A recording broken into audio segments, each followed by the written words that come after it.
اس وقت پورا پاکستان پریشان ہے کہ نہ صرف ایک طرف سے بھارت کا ایک ہمارا بارڈر پہ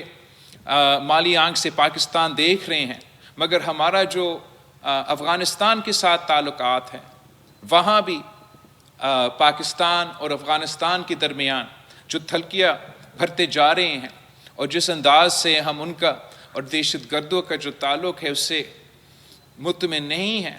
وہ پاکستان کے لیے بہت خطرات پیدا کر رہے ہیں۔ اور ان حالات میں پاکستان پیپلز پارٹی کے کارکنوں سے اپیل کرتا ہوں، پاکستان پیپلز پارٹی کے نمائندوں سے اپیل کرتا ہوں کہ پاکستان میں ہمارا آپس کے تو سیاسی اختلافات ہو سکتے ہیں، اور وہ سیاسی اختلافات کا ہمارا حق ہے کہ وہ سیاسی اختلافات رکھے، لیکن جب کہ پاکستان کی سلامتی کی بات آئے،